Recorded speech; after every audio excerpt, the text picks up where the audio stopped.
Kami ingin lebih menguatkan ke sektor komunitas ya. Dalam artian ini kan di luar sana banyak banget nih komunitas-komunitas game.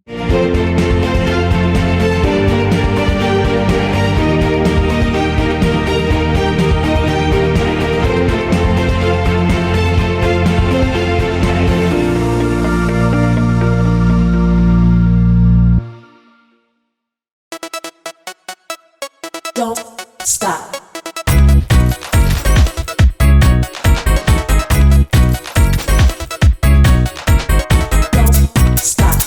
Don't stop. Don't stop. Don't stop. Don't stop. Don't stop. Don't stop. Don't.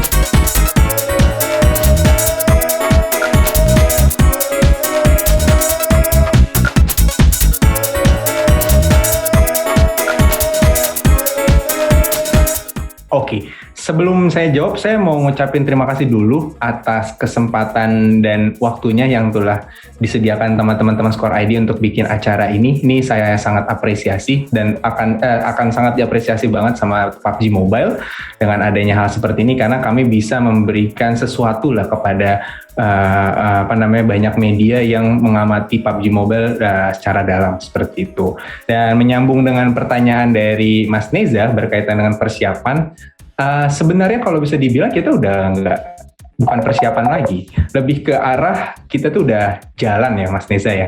Karena kan saat ini sebenarnya kan statusnya Open Qualifier sudah, Close Qualifier sudah, finalnya juga udah gitu. Tapi kalau menjawab pertanyaan itu, persiapannya kita kami sangat menyambut tahun 2022 ini dengan hangat, dengan penuh antusias dan optimisme agar 2022 ini menjadi tahun yang lebih baik lagi dibandingkan tahun sebelumnya, apalagi terkait dengan PMPL, salah satu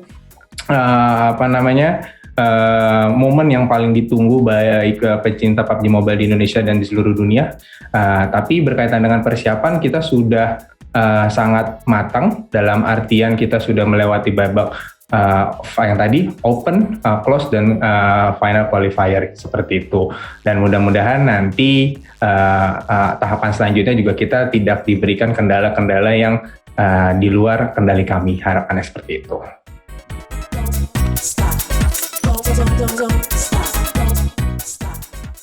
Oke, kalau yang baru secara signifikan saya bilang hanya di proses qualifier ya. Kenapa? Karena kalau yang sebelumnya ini kan lebih kepada dari turnamen, kayak misalnya dari PMCO dulu ke PMNC, baru PMNC mereka lolos ke PMPL. Kalau tahun ini kita kan masuknya dari Open Qualifier. Kenapa dari Open Qualifier? Kami ingin menjaring lebih banyak lagi peserta-peserta yang ada di luar Indonesia, di luar sana, dari Sabang sampai Merauke, hanya dengan catatan mereka ini dengan rank ace ya, kayak gitu. Supaya juga kayak banyak banget nih peminat-peminat yang mau masuk PMPL, dalam tanda kutip coba-cobalah seperti itu. Jadinya kualifikasinya yang berubah, metode kualifikasinya berubah. Nah, dari kualifikasi ini yang kita ambilkan 4, karena kami ingin membuat semua orang itu pernah merasakan yang namanya kualifikasi di PMPL ID itu sendiri.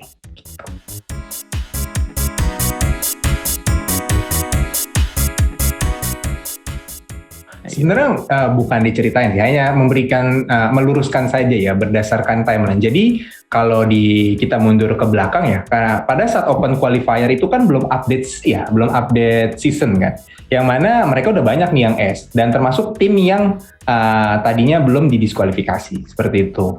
Ya kan? Tapi pada saat menuju close qualifier gitu, ada update di tengah-tengah proses kualifikasi inilah bisa saya bilang ya kan.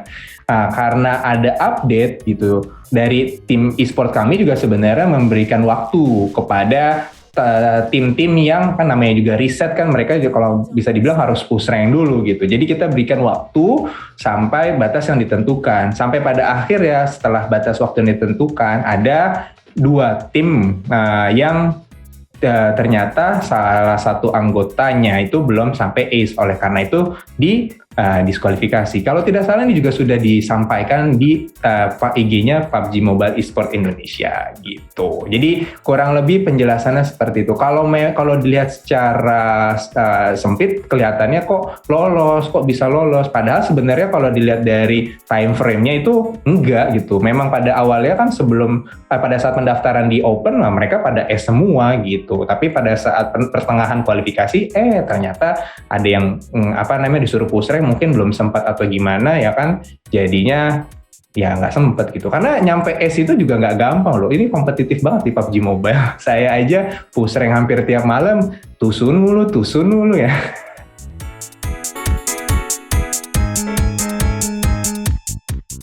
Waduh, ini memang sangat jawaban yang sangat dramatis pastinya ditungguin. Karena memang kalau game sebuah turnamen kalau dibuat offline itu antusiasme tinggi ya gitu, kayak euforianya juga beda ya. Tapi kan kita juga tidak bisa mengindahkan adanya situasi yang tidak biasa ya kan, karena kan pandemi ini bisa dibilang kan sampai ada yang dibilang 100 tahun sekali lah musibah yang tidak disengaja ini gitu. Jadi apakah pertanyaannya kemungkinan offline atau online? Saat ini jawaban dari kami adalah kami masih memantau sih situasi dan perkembangan yang ada. Bahwasanya kalau dilihat dari pemberitaan yang ada kan saat ini COVID-19 varian Omicron akan diestimasikan spiking sampai akhir Maret gitu. Kita juga lihat nih sesuai dengan timeline, karena kan kalau misalnya anggap saja misalnya ternyata PMPL season 5 ini nanti di bulan April, kan kita nggak mungkin submit all the things berkaitan dengan regulasi untuk mengadakan acara offline 1-2 hari gitu. Ya kita juga harus melihat jadi jawabannya adalah kami masih terus memantau sih situasi perkembangan. Kalau nanti ternyata bisa memungkinkan offline, kita akan offline. Tapi apabila baiknya kita harus online lagi, ya kenapa enggak gitu. Toh pada akhirnya kita masih bisa memberikan pertandingan yang menarik gitu loh, meskipun online. Dan kalau dilihat dari PMPL season 3, season 4 aja nggak kalah menarik kok meskipun itu online gitu.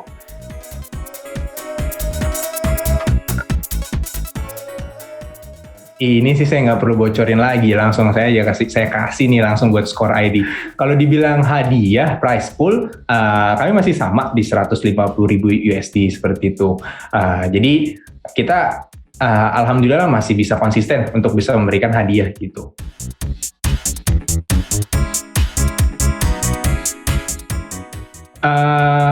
Memang untuk turnamen yang sifatnya kenegaraan ini pastinya akan menjadi tanggung jawab menjadi tanggung jawab pemerintah ya. Dalam hal ini kan sepertinya sudah diambil oleh PBSI ya, karena kan PBSI itu menaungi beberapa kegiatan termasuk SEA Games, Asian Games seperti itu. Nah, bagaimana persiapannya? Kami dari publisher sebenarnya lebih ke arah mendukung apa yang sekiranya dibutuhkan oleh PBSI itu sendiri gitu. Yang kami siapkan adalah menyiapkan data pemain gitu, yang memberikan referensi-referensi yang sekiranya untuk terbaik untuk Indonesia itu sendiri gitu. Jadi untuk yang nanti menentukan dan lain-lain dikembalikan lagi kepada pengurus besar itu sendiri gitu. Kompetitif sih harusnya tetap ada ya, karena itu ialah yang menjadikan sebuah turnamen ada kan, karena harus ada sifat kompetitifnya. Nah, kalau dilihat dari publisher sebenarnya memberikan dukungan ya, memberikan dukungan itu lebih ke arah memberikan yang terbaik aja gitu, dalam artian nih pemain PUBG Mobile jika Indonesia mau turun dengan tim terbaik referensinya ini gitu. Ini juga kan sebenarnya juga ada pertimbangan lainnya seperti itu. Tapi tentu saja mau di negara manapun, apalagi ajangnya ini ajang SEA Games, bahkan nanti juga ada Asian Games ya kan, inginnya sih tetap Indonesia juara ya gitu, supaya Indonesia supaya nanti juga kayak industri game dan e-sport di Indonesia juga semakin dilihat bahwa ini bukan lagi sesuatu hal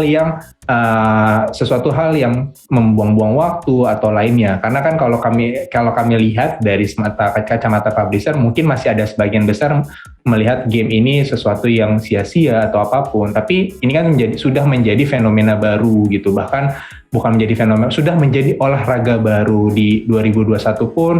PUBG Mobile menjadi salah satu cabang olahraga eksebisi yang dipertandingkan di Pekan Olahraga Nasional gitu. Apalagi 2022 udah bukan eksebisi lagi, ini sudah menjadi pertandingan yang resminya gitu. Makanya kami berharap Indonesia sendiri bisa memberikan yang terbaik nantinya di ajang SEA Games dan Asian Games.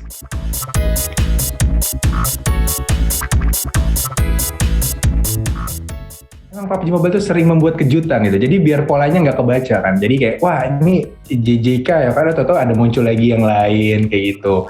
Sebenarnya bagaimana kami bisa approach itu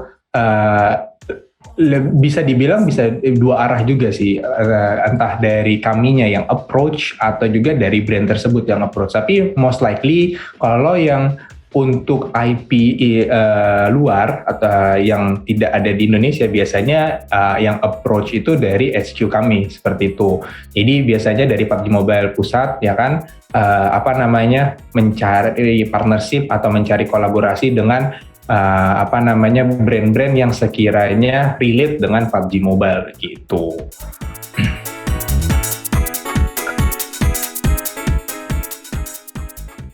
Oke, sebenarnya saya lebih suka mengatakan ini bukan seleksi sih, tapi lebih pada ke penyesuaian sih. Karena kita tuh mencari kerjasama yang sekiranya itu bakal relate dengan DNA-nya PUBG Mobile gitu. DNA-nya PUBG Mobile kan anak muda. Ya, anak muda yang sekiranya umur dari 18 tahun sampai above. Makanya kan kita juga di Indonesia Gaming Rating System, ya kan, kami pemain PUBG Mobile itu should be above 18 years old gitu. Terus berkaitan dengan brand ambassador ini ya kami ngelihat nih mencoba mencari kerjasama itu dengan yang DNA-nya PUBG Mobile anak muda, dan kami sebenarnya nggak menyeleksi harus dari industri manapun sih, selama industri tersebut sesuai dengan DNA PUBG Mobile dan searah juga seperti kayak di industri perfilman ya kan. Kami lihat kalau anak games sama anak film masih nyambung ya kan. Kita di music juga ada Rich Brian gitu, dan anak games sama anak musik juga nyambung. Anak games sama anak industri kreatif dan komedi seperti Bintang Emon masih nyambung seperti itu. Itulah alasan-alasan dibalik kenapa kami memiliki banyak brand ambassador ya seperti itu. Dan kami juga nggak melimit ke suatu industri aja, karena kami tuh pengen industri game ini nggak dinikmati sama industri game saja gitu. Misalnya pecinta games, tapi juga kami ingin sharing nih bahwa industri game juga bisa dinikmati oleh industri perfilman gitu kan. Karena kita kayak akhirnya kita bisa kolaborasi juga dengan IP lokal seperti kemarin di Gundala gitu. Jadi kita kayak ada ada sharing gitu, sharing value lah bisa dibilang ya kan. Jadi yang suka nonton Gundala bisa experience main PUBG Mobile, yang main PUBG Mobile juga bisa support IP lokal di Gundala dengan yang nonton film Gundala dan lain-lain seperti itu.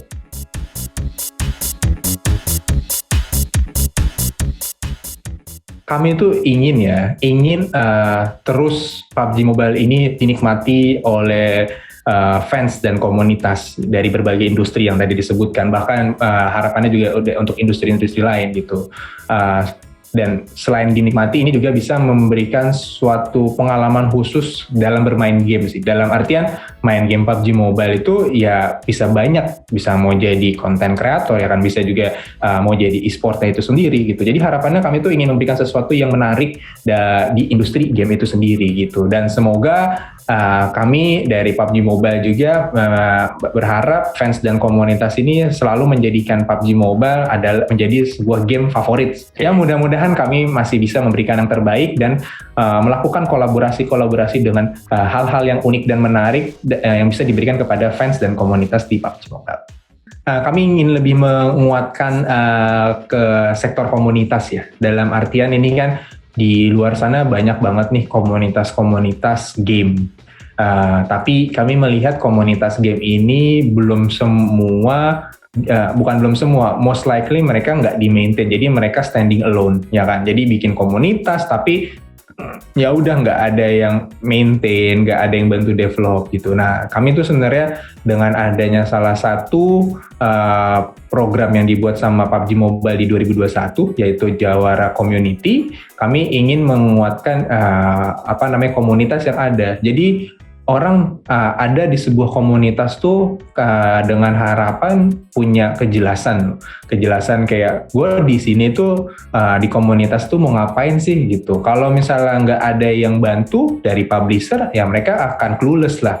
Nah, kami dengan ada Jawara Community, kami akan terus juga mengembangkan baik kegiatan ataupun program supaya komunitas yang ada di luar sana masuk ke platformnya Jawara Community dan mereka juga berkembang gitu.